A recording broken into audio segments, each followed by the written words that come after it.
Bienvenidos a Global Macro en Español, un podcast creado exclusivamente para impactar tu curva de aprendizaje en los mercados de capitales. Traído a ustedes gracias a Battlefield, Kaplan e Invest Puerto Rico. Hola, buenos días, ¿cómo están? Hoy es jueves 2 de junio del año 2022. Muchos analistas tienen en sus modelos lo que puede indicar, o esperando en esos modelos lo que pudiese indicar el número del desempleo de mañana, que como ustedes saben los primeros viernes de cada mes, y eso se llama en inglés el non-farm payroll. Por cierto, salió una data hace unos minutos atrás que ya se las voy a comentar. Y por otro lado, no podemos dejar de lado los comentarios muy complicados de digerir del presidente o el CEO del banco global más importante del mundo, como lo sería este señor Jamie Dimon de JP Morgan. Esto disparó muchas alarmas porque él precisamente les dijo a los medios de comunicación hace unas semanas atrás que él veía ciertos nubarrones en la economía, pero que la economía no se iba a presentar en la misma un colapso de magnitudes importantes, pero resulta que cambia la versión el día de ayer y dice, básicamente en inglés, brace for impact, que significaría en español, agárrate que chocaremos, lo que genera muchísimas alarmas. Y yo creo que aquí es importante que tengamos cierta lectura. Por un lado, los modelos cuantitativos, que son los que trabajan con matemática, con cantidades, con frecuencias que se repiten, con estadísticas, nos dicen que podemos estar en un excelente momento de compra. Pero no podemos dejar de lado que cuando tenemos esta cantidad de incertidumbre y salen todas estas personalidades a dar estas declaraciones donde ponen inclusive de una forma importante su palabra, ya algunos lo han dicho, importantes también, no se les había prestado la misma atención que lo que se le puede prestar al presidente de JP Morgan, pudiésemos observar que pudiese haber alguna posibilidad de seguir cayendo, pero también les quiero explicar algo para los que están aprendiendo. Hay una cosa que se llaman los mínimos, vamos a suponer los que tuvimos hace unas semanas atrás, empezamos a subir y podemos decir, ok, esos mínimos ya fueron fijados, el mercado regala una ascendencia alcista. Pero resulta que en algunas frecuencias que se pueden repetir, en algunos patrones que se pueden repetir, podemos volver a retocar esos mínimos y en algunos casos algunos modelos matemáticos recomiendan que en el caso de que esos mínimos en la segunda tocada se respeten, es una excelente oportunidad de compra. Cosa que creemos desde la tribuna. Al ver toda la incertidumbre de lo que puede estar pasando, como lo decía este señor Jamie Dimon, como por ejemplo que el barril de petróleo se dispare hasta los $175 por barril, lo que ayudaría a Venezuela, y les voy a hablar dentro de un poco de lo que nosotros creemos que está pasando en Venezuela, donde no nos atrevemos a pronosticar que haya una efervescencia económica, pero tengo que decirles lo que está pasando, que creo que a muchos de ustedes les interesa, porque sé que la tribuna a la cual llegamos les llega a muchísimos venezolanos. Pues fíjense bien,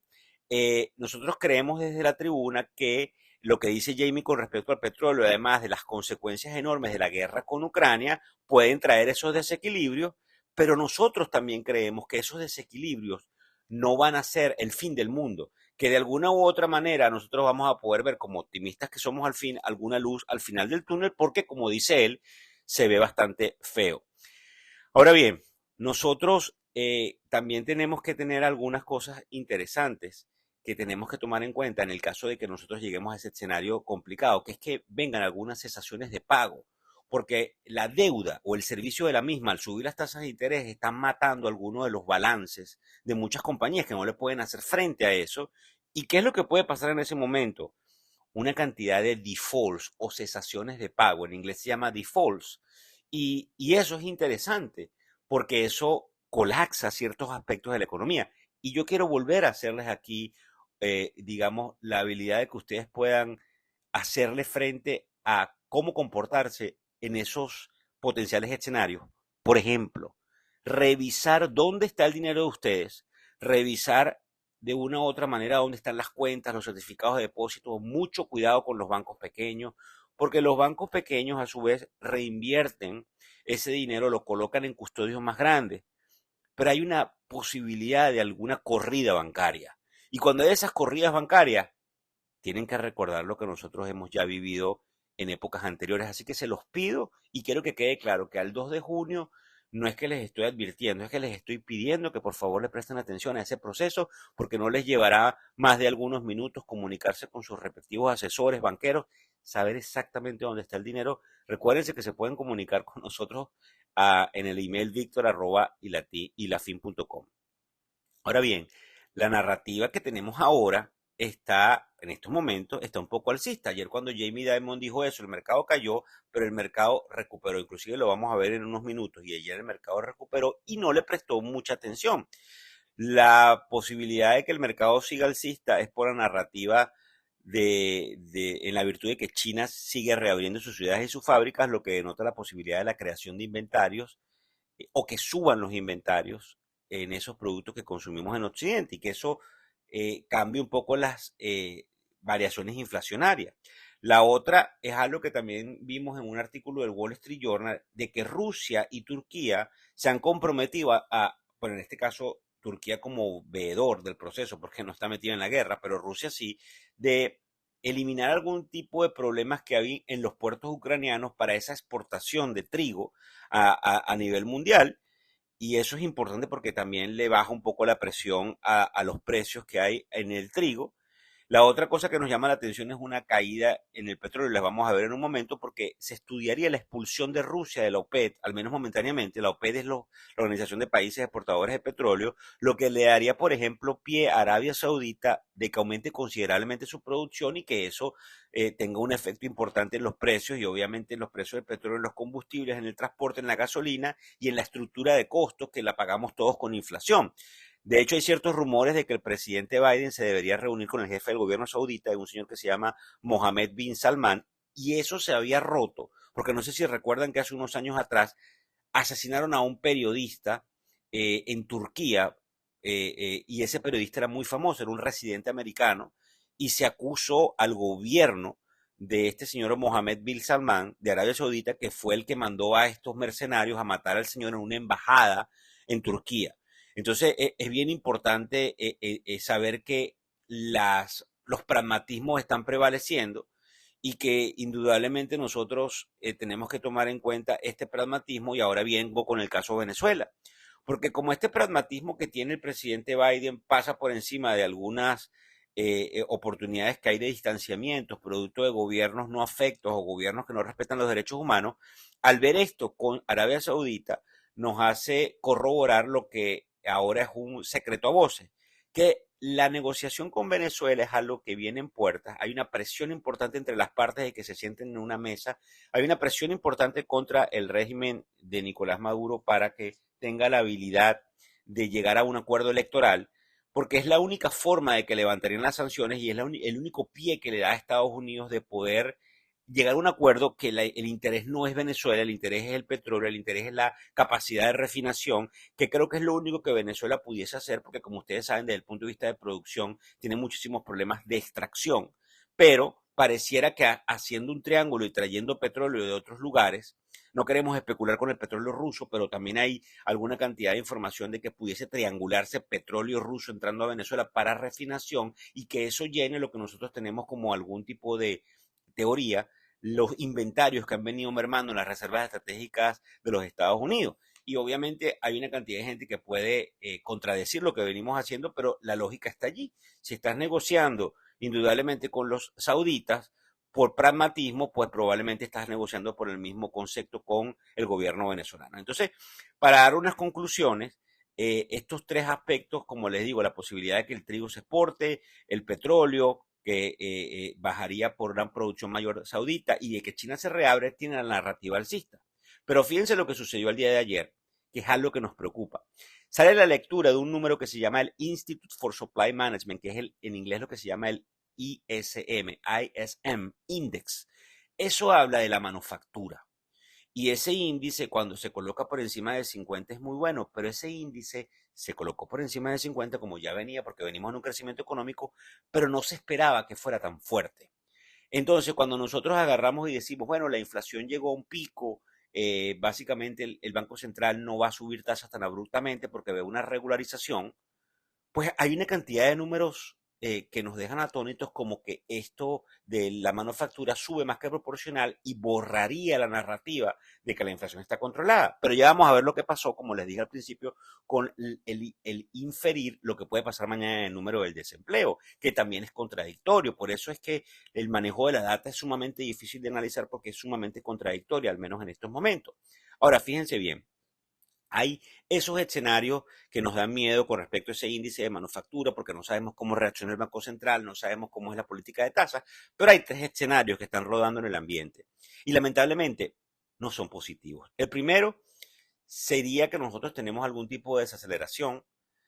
con esta subida de tasas, con esta posibilidad de que la inflación haya llegado a un pico y que la Reserva Federal lo pueda manejar. Ese es el escenario uno, que no me atrevo a decir, pero tiene cierta cantidad de probabilidades. La segunda es que a raíz del miedo inflacionario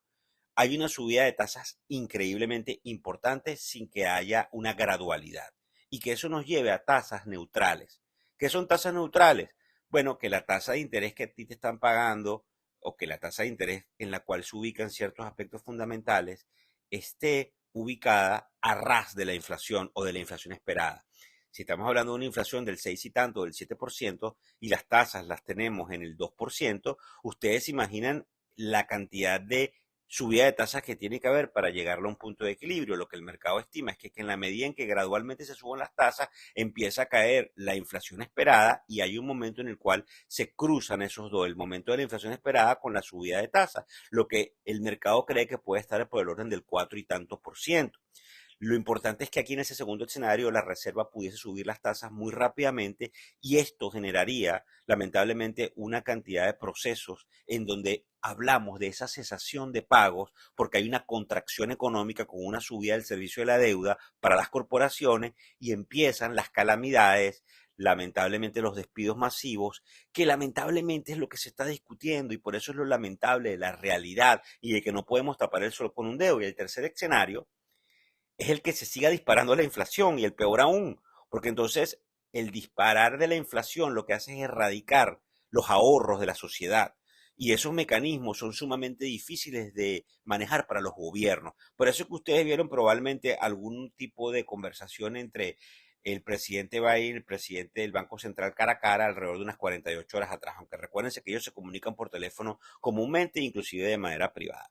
Así que nada de esto es positivo. Lo que les quería decir con respecto al número del desempleo es que salió lo que se llama el ADP, salió hace rato, y ese número del ADP nos demuestra que nosotros hemos creado una menor cantidad de empleos,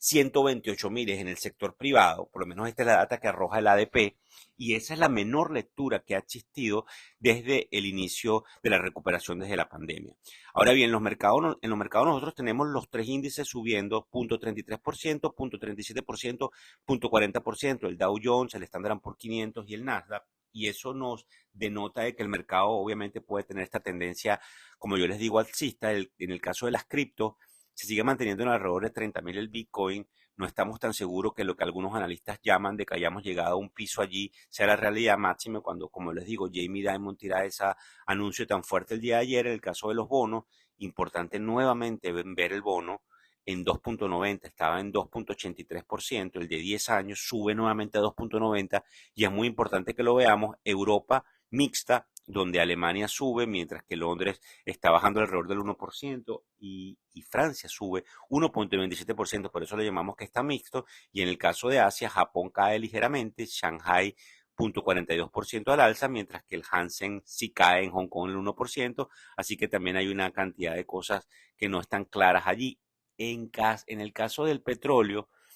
no estamos tan seguros de que eso, de lo que hablamos de la OPEP, tenga algún tipo de vestigio, porque el petróleo había caído más, pero se sigue recuperando. Entonces hay que prestarle atención a esas declaraciones de Jamie Dimon, prestarle atención a lo que decimos de la tribuna, de que lamentablemente la volatilidad vuelve y podemos, aunque pudiese ser nuevamente una oportunidad de compra en estos momentos, volver a ver unos nuevos mínimos en el corto plazo que pudiese representar para los más arriesgados más posibilidad de compra, pero la realidad es que no estamos todavía observando la luz en el túnel. Vienen momentos complicados en la economía y hay que aprender a que tenemos que adaptarlos a ellos, manejarlos y entender que vamos a salir adelante. Así que muchas gracias por seguirnos en la tribuna, por escucharnos y estaremos llevándole una cantidad de información interesante durante el transcurso del día. Hasta luego. El podcast Global Macro de Ilafin Américas ofrece una visión global de los mercados de valores y dicho análisis es producto de la compilación traída por diferentes fuentes informativas, tales como Vital Knowledge de Adam Crisafulli, Fundstrat de Tom Lee, Real Vision de Raúl Pal y otros. Por motivos y declaraciones regulatorias, este podcast no debe ser interpretado como una recomendación precisa de inversión en productos y o vehículos financieros, y sugerimos consultar con su respectivo asesor particular de inversiones o su equivalente. Víctor Hugo Rodríguez es un conocido profesor y comunicador financiero, cofundador de la plataforma educativa ilafin.com. Muchas gracias.